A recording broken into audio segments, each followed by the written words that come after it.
people. It is Deep Crypto Siege with another day in the life, in the crazy life that is the digital asset space. Good morning, good afternoon, good evening to each and every one of you. Holy moly. Yeah, I'm excited because I was able to take some earnings, right? Take some profits and, been blessed in the digital asset space and put it into a big time savings, right? That we use, a tool that we use. Very, very excited about that, dividend paying. So it's really, really nice to be able to do that and be able to do that from crypto is it's like a blessing. Shout out to IBC. If you don't know, just DM me on Twitter and I'll tell you all about it. If you don't know what IBC is, man, you gotta know. You have to freaking know.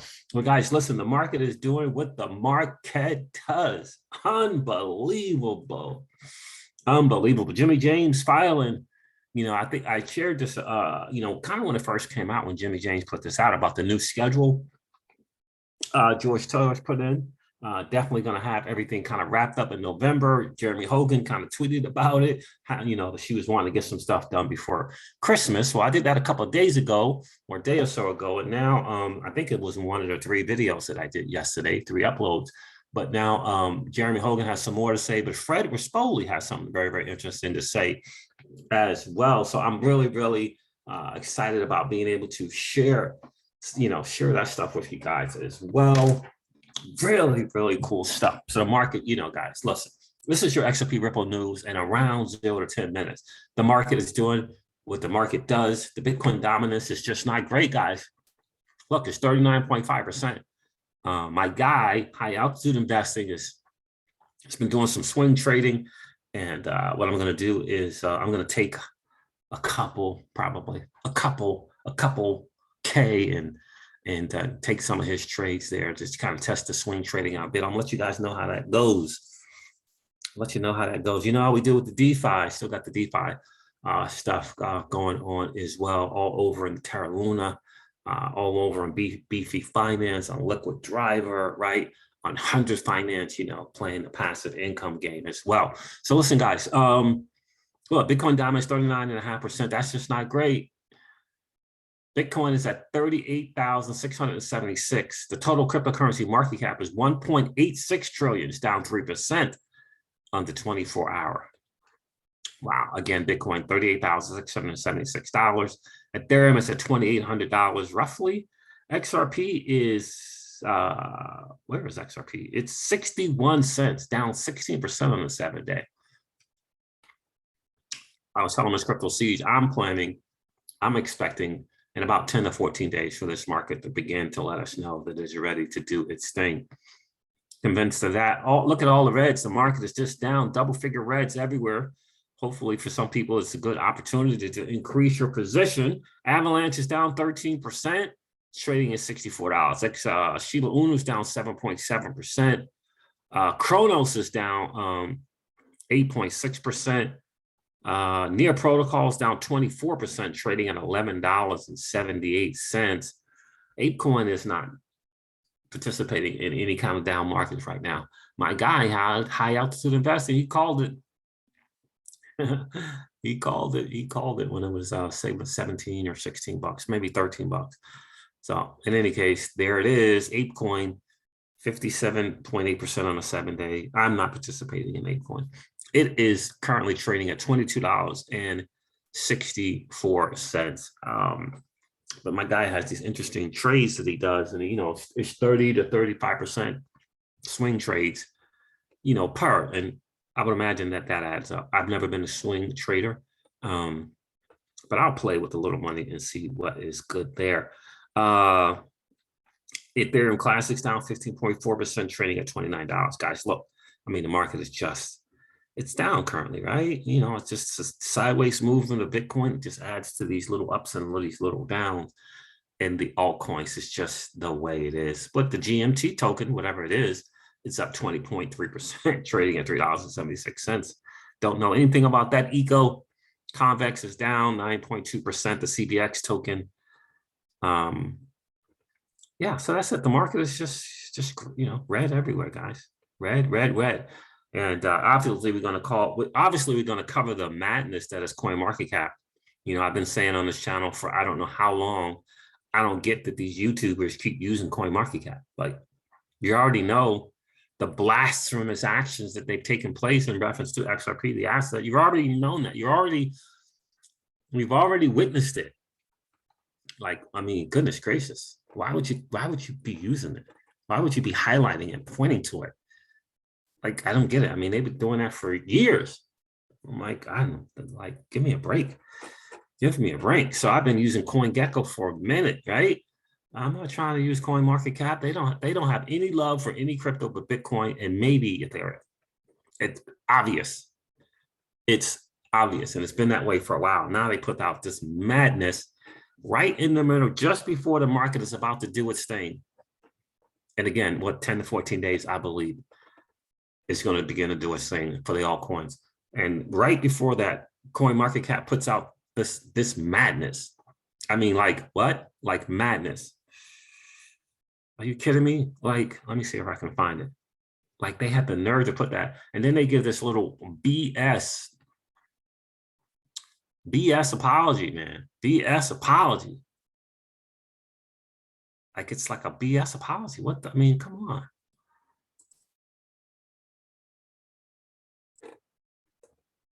It's like BS. And here a guy is reminding us, Kenny Nguyen, or is it Gwyn? Oh, so old school, just blaming on the new guy when the organization is screwing up. I don't buy this crap. Do you? No, don't believe it. CoinMarketCap. We made a mistake. CoinMarketCap does not want to compare the merits of any crypto over the other. A new team member was not familiar enough with our policy on commenting on other projects. It wasn't a comment. That was a statement. But now they are. We aim to be unbiased and let the algorithms do the talking. We made a mistake. That's the best you can get out of them for that. Remember that what they did this. We can never forget that this is what they did a while ago. CZ Binance can blame who he wants, but concerning what CoinMarketCap did to XRP with the Korean market, this is just sloppy. I mean, come on, man. It's just not great. It's just not a great move at all.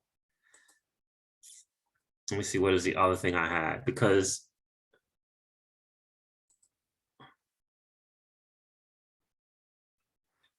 let me make it clear what I think. You guys tried to manipulate the XRP price. That's for my guy Kenny, and that's 1000% correct. And it right. Let me think about this. The Watcher Guru puts it out. Right, Justin, CoinMarketCap says XRP is controlled and governed by authorities and defeats the purpose of crypto in a recent tweet. You know, I asked a mistake by a new joiner. All his managers know to now. Shouldn't happen again. Sorry about that. As platforms, we should remain neutral to the extent possible. I mean, you know, that's just not enough. It really is not enough. But in any case, I want to let you guys know, right? It's good to hear some of the YouTubers kind of finally getting it. But TAIG has some really, really good stuff, because CoinMarketCap is actually being taken to court for trying to manipulate prices of other digital assets. Right here, September 13th of 2021, TAIG, we know that dude, right? Big time research dude. Complaint filed against CoinMarketCap on September 13th of 2021 for artificial price suppression of the digital asset HEX to inflate the value of other crypto. Trial by jury is demanded. I don't know what's going on there, but that's interesting. So that did happen. So it's not unusual for CoinMarketCap to try to do some madness like that, because they know that they have the audience. So once it's out there, it's out there. It's not like, oh, we made a mistake. That somehow that's going to change it. I mean, that narrative has already been out there, right? So that's kind of crap. My guy, Mickey B. Fresh put something up about Flare Networks. You guys want to definitely check that out. I'm going to get it to you.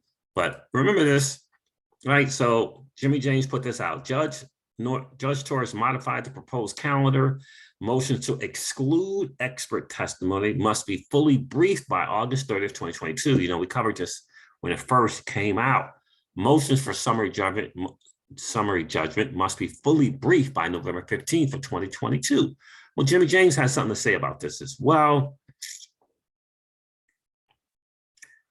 Fred, I want to read what Jimmy has to say about it, and then I'm going to share what Fred had, because I think that's really, really important. So Jimmy James says, I have a few thoughts on the scheduling order. A couple of weeks ago, I said that I thought briefing would start in July and end in November. That's where Judge Torres ended up, but only because that was the schedule that worked best for the court. Separate schedules were set for the motions challenging experts and for the summary judgment motions. That is important because of the 6-month rule, again, educating us, the family, the XRP community, which incents, and I'm guessing, judges to incentivize judges to decide motions within 6 months after they are filed. The clock on the rule actually starts ticking 30 days after the motion is filed, so the judge gets a 30-day grace period. The 6-month lists are published twice a year on March 31st and September 30th, and only list motions pending longer than 6 months that are still pending on those dates. There is no real consequence for a judge's name to appear on the 6-month list, but judges generally want to avoid public shaming, and Judge Torres has not, based on my research going back to September 30th, 2013, ever been on the 6-month list. The opening expert motion briefs will be filed July of 2022, so we can expect decisions on those on or before the 6-month list is published on March 31st, 2023. The summary judgment motions will be filed on September 13th of 2022. So those slides pass. So those slide past the March 31st, 2023 6-month list, allowing for the built-in 30-day grace period. But my prediction is that Judge Torres will decide both expert motions and summary judgment motions at the same time, on or before March 31st of 2023. If we get there, right? We have to get to summary judgment. We have to get to it. Something in between there is going to happen, I believe, and I'll share that with you. That is what she did in the Goldman Sachs case I discussed last week. Now, this is guesswork, but predictions that the case will be decided before the end of the year are, respectfully, in my opinion, off the mark. I just don't see the judge deciding all these motions in 45 days. Well, and I think is kind of a misunderstanding. The settlement can happen anywhere along this. And I think that's what people are saying is going to happen, not summary judgments, right? But after the last briefs are filed on November 15th of 2022, especially with the holidays sandwiched in between, while everyone wants things to move faster, it's better for the court to get it right than get it done fast. And the right outcome is worth waiting a few months for. Ripple lawyers have consistently shown that they know what they are doing. So I would sit back, be patient, and watch them work their craft, right? So Jimmy James, it sounds like to me here, he's not expecting a settlement. He is expecting this thing to kind of go the whole length of the way. And, you know, we'll get the experts thing done and the summary judgment, and she will rule on them in March or by that March deadline. So here's another take on it that I think is interesting from Fred Rispoli, because he believes that we're not going to get to the summary judgment type deal, that a settlement is more likely to happen. And I agree with that, because it just makes more sense for both sides, I believe. So Judge Torres is Fred Rispoli. Judge Torres and I think Fred and Bill are kind of saying that they believe the settlement option is more likely to happen.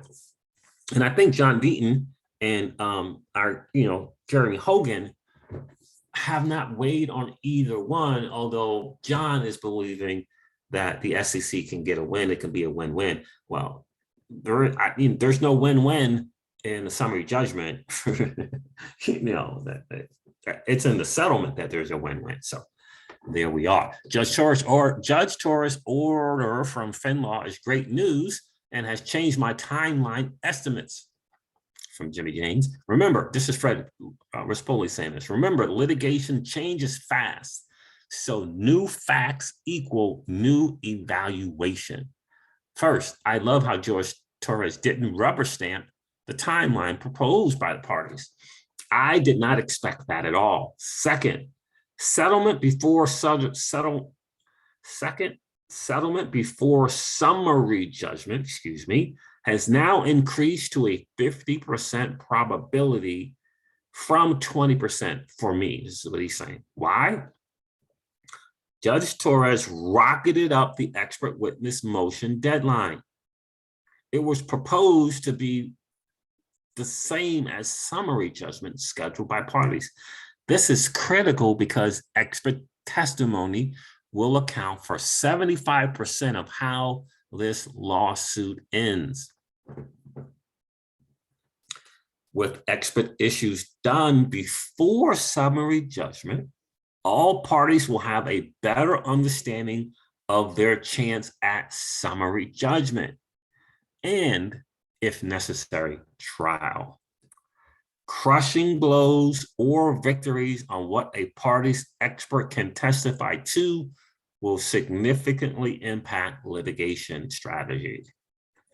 Crippling losses by the SEC on this front will really put the leverage on the SEC to settle. And now this will be front-loaded before summary judgment decision. Obviously, a bad decision can hurt Ripple, but its experts are top-notch, and the SECs are the, well, we'll say anything for money. And that's just the real deal. And to me, it makes a very sense. This makes a lot of sense, especially when you got all the securities lawyers coming out publicly and stating that the SEC has just got it wrong. It's not just XRP that they got it wrong. They have gotten it wrong on the whole determination, if you will, or definition of what a security is when it comes to digital tokens or digital assets.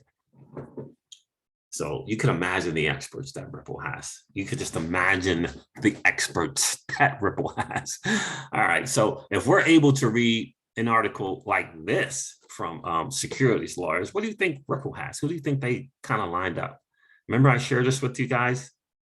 The term crypto security. What is the SEC's crypto security? Remember I highlighted how they got this thing wrong? How SEC has gotten it wrong? Yeah, Ripple's got some big time experts. You can imagine that. It says here, obviously a bad decision can hurt Ripple, but its experts are top notch, and the SEC's experts are the we'll say anything for money type. Lastly, as Jeremy Hogan noted, I think summary judgment reply deadline does mean Judge Torres plans on wrapping up summary judgment before 2023 starts, which has shaved 3 to 4 months off of my timeline. This is an outcome I'm glad to have been wrong on. Woohoo. Yeah, and I agree as well. Let me share my guy, Mickey B. Fresh here. This is important, guys. Flare Networks, we've been waiting for a while. This is he has some clips from the Flare community. I think it was hosted by Flare Community. It was called the Flare Community Meetup with the team from Flare Networks. And again, 6 to 8 people from the team introduce themselves, right? Show their face and share some amazing stuff. I want to share this from Mickey B. Fresh because just in case you don't have time to go through the whole hour or so that thing was, maybe it was even longer. Flare Networks is not, shout out to you, Mickey B. Fresh. I hope you're doing well, bro. Flare Networks is not just another EVM Ethereum virtual machine layer 1 blockchain, bridging to a few blockchains. Flare team has built 4 additional revolutionary components: the state connector system, the Flare time series oracle, the F asset system, and layer cake. Flare Networks is revolutionizing bridging. Take a listen to this. This is Hugo Filion. To use game on the internet. And so we focus on bridging first, but that isn't the sum total of what Flare's amazing FTSO and state connector protocols can do. We really think of a world of interoperability where you can deploy an application once on Flare, and because of layer cake and F assets, you can serve all the chains with a single deployment. Because of layer cake and F assets and the state connector, you can use information from all the chains and from external systems with a single deployment on Flare. And that's really powerful for the industry. Then we think of another type of bridging. Think about that. One, so you hop on that thing once, and now you're able to bridge to all of the chains by hopping on once. And I'm going to say this now so that it can be said, and you know that I said it first. I believe Ripple, the company, has already invested in Flare Networks. And I believe personally that Ripple is going to do a significant investment into Flare Networks. I really, really, really, truly do, which is another reason why I believe for the settlement between the SEC and Ripple, because Ripple wants to be able to IPO. And obviously being able to IPO is going to bring some significant amount of money, big time valuation, and to Ripple and shareholders and the whole 9 yards. Shout out to the crypto people that were in a position to be able to purchase some Ripple shares. I'm really, really, really happy for you. I know I am hard on platforms that only offer things to accredited investors, but I do want to congratulate those who are in a position to take advantage of that, especially when it comes to being able to get shares of that monster, the behemoth that is Ripple. And so I do believe, and by the way, I said this like a gazillion times, this is not a knock on a particular company, whether it be linked to or Uphold or I Trust Capital, right? It is not a knock on them. It's a knock on the idea that we have to even have something like that separates a few from the masses. It's disgusting. It's really, really disgusting. And it's not for protection. We already found that out. So, but I do believe it. So you heard it here first. I do believe that Ripple is going to make a significant investment in the Flare Networks. I really, really do. We shall see. But I know it's already been a little investment, but I believe they're going to make a significant one. That's not real bridging. You're not bridging a token. But there's a huge amount of information on Web 2 that's in open APIs. And this allows you to build applications. You can monetize Web 2 on Web 3. And so we call this Web 2 to Web 3 compatibility. We've got some really interesting examples of that coming up. I won't go too much into it, but think of being able to have a free-to-use game on the internet, but do something with the outcome of that game on a blockchain. So for instance, if you win that game, whoever you were playing against, you may be able to settle some kind of wager that you've had on that game. And these are the kind of examples we're thinking of. They're really powerful. Yes, they are. Here's another one from Mickey B. Fresh. Flare Networks cross-chain bridges are designed and built using protocols and systems listed above, which is why they have unique security features built in: insurance, risk mitigations, decentralization, powerful additional capabilities like unified liquidity and speed. There's a slide from the Hugo Filion's presentation. What do bridges need? They must have insurance, risk mitigation, decentralization, nice to have is unified liquidity and speed. Take a listen to Hugo here. There's unified liquidity. And what this means is we've been thinking a lot about bridges and what they need, how you can make bridges better. And we really think bridges have three things that they really must have. They must have insurance, and that's on-chain insurance. So there must be a way for a loss to be covered by collateral that is held on-chain. There's no point having insurance off-chain because you can't trust that the person who's providing it will actually give it over. You're back in the traditional financial system. They must have risk mitigation, and they must have decentralization. Some really nice to haves that make the bridging experience so much better for everyone else, for the users of it, and for the applications that are depending on it. There's unified liquidity. And what this means is that you can bridge from any chain to a particular chain and have the same asset come out. And we'll cover what that means in a little more depth shortly. And they must have speed.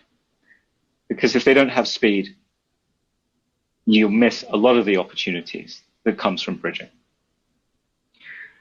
And so we focus on bridging first, but that isn't the sum total of what Flare's amazing FTSO and state connector protocols can do. I probably shared these in the wrong order, but here it is. Bridging Web 2 to Web 3 is very powerful. Flare, State Connector, and FTSO open up next generation of data provisioning in the blockchain industry. Pulling data from any open database or API on the internet or reading the state of any other chain. On-demand oracles and attestation.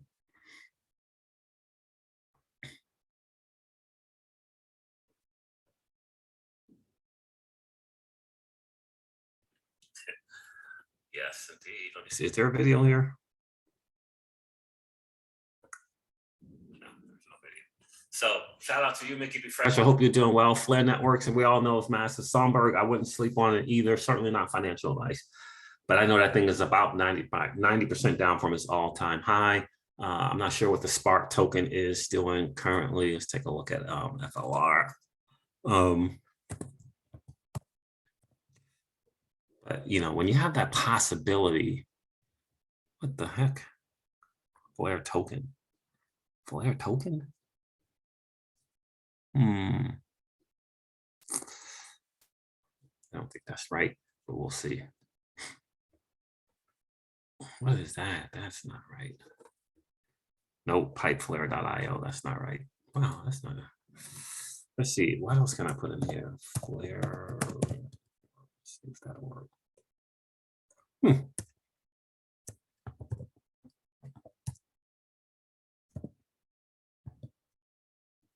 Nope.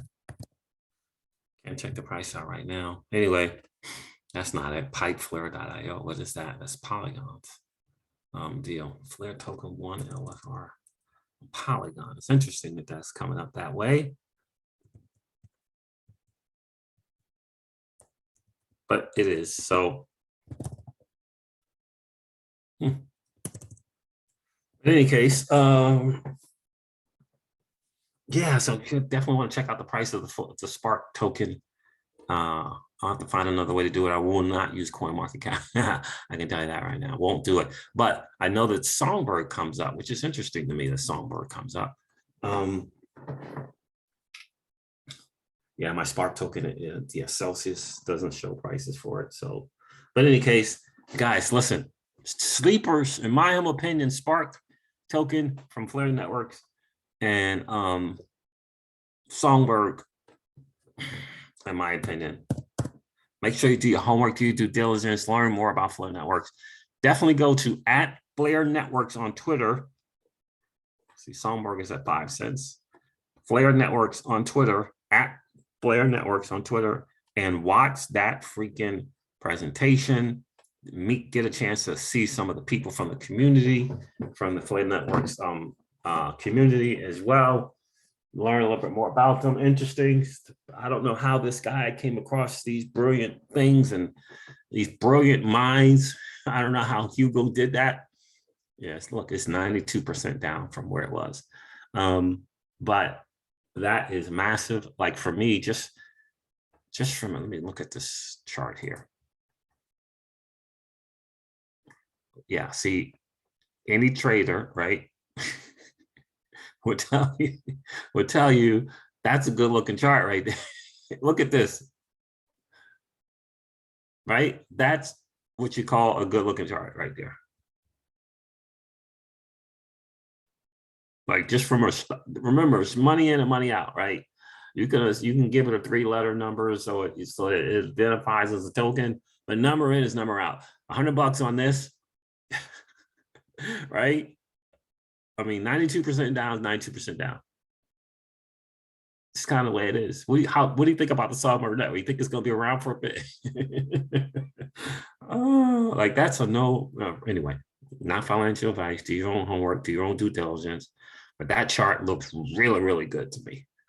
And that's a 180-day chart. That looks. Look at that.